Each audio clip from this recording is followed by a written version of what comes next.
A brief history in Toa Payoh. This video is a reflection on how art can connect with life in surprisingly personal ways.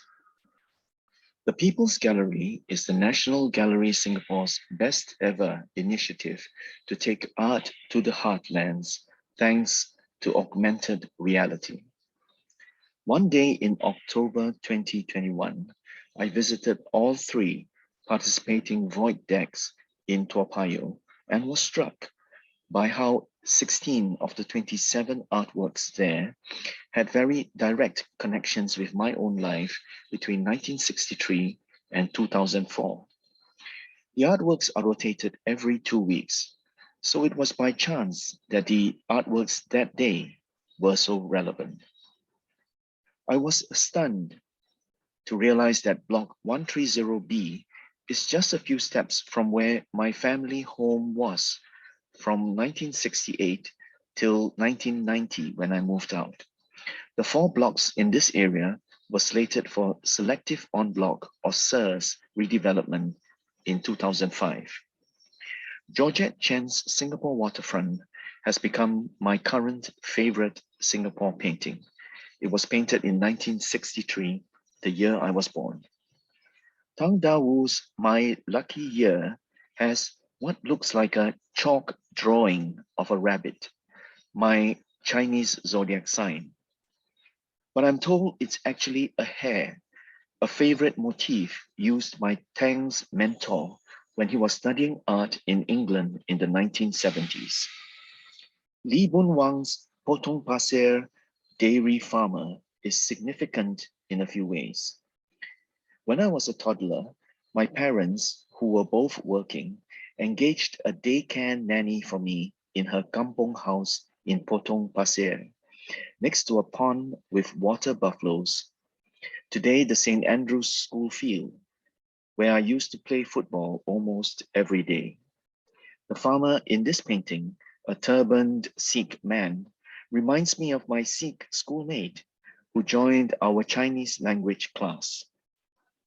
Tan Lip Singh's Two Workers depicts two Samsui women. My step-grandmother, who looked after my sister and me in the daytime in our primary school years, was said by one of my aunts to have been a Samsui woman earlier in life. I always meant to verify this personal detail with my step-grandmother, but sadly never got round to it.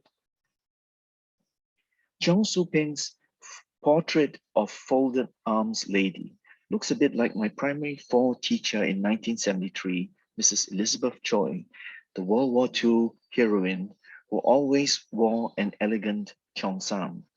She was so kind and gentle that she seldom folded her arms.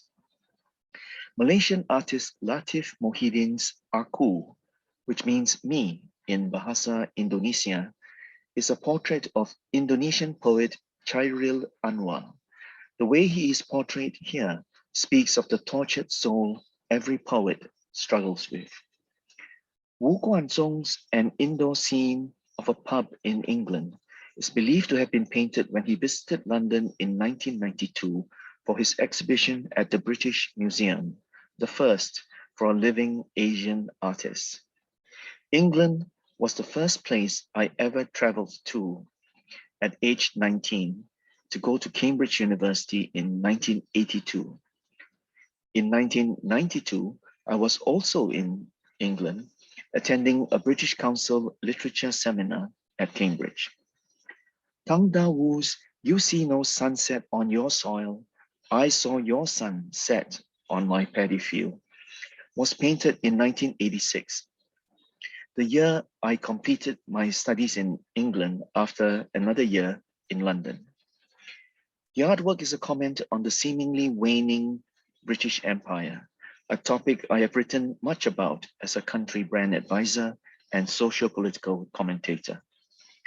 Liu Gang's White Sail was probably inspired by his travels in France, beckoning me to my undergraduate backpacking days on interrail train journeys all across Europe. Jose Ten's Ruiz's The Prorated Wage of the Avant-Garde took me back to my days as a journalist at The Straits Times, where Jose was my colleague for a few years in the 1990s. His highly artistic sketches made any accompanying feature or opinion piece really stand out. I always hoped he would be assigned to work on my article. Thomas Yo's Yellow Rider recalls the times when I worked with him on art coffee table books, including Southeast Asian Art, A New Spirit in 1997, which I wrote for him. Chia Wai Horn's Reclining Nude is significant because he was the art editor for the book Singapore, Places, Poems, Paintings that I worked on as poetry editor with Thomas Yo in 1993, celebrating 30 places in Singapore in paint and verse. Cheng Siok Tin's Life in the Theatre of Dreams captures the spirit of the arts that energized my time in the live features section of the Straits Times, covering theatre and all the other art forms. Chua Mia Tee's Workers in a Canteen shows workers on lunch break at Jurong Shipyard, a vital part of Singapore's economic development story since the 1960s that I worked on when I looked after global media relations at the Economic Development Board in the early 2000s. Chow Chi-yong's Swimming in Summer was created when he was studying in the US, reminding me of my own time as a graduate student in the US in 2003 to 2004. Goh Beng Kwan's Black Afternoon is the most surprising of these 16 artworks. It was painted the day of the assassination of US President John F. Kennedy, and the Kennedy School of Government at Harvard was where I did my master's in public administration. The other connection here is another coincidence. President Kennedy was shot in 1963, the year I was born, a point of symmetry with the first painting at the start of this video, Singapore Waterfront by Georgette Chen, also in 1963. The title of this video, A Brief History in Toa Payoh, refers indirectly to the title of my 1992 poetry collection, A Brief History of Toa Payoh, which features on its cover a painting by Ong Kim Seng of the Dragon Tower in Lorong 3, Toa Payoh. And so these are the 16 artworks at the People's Gallery that spoke to me in deeply personal ways, summing up this phase of my life, A Brief History in Toa Payoh.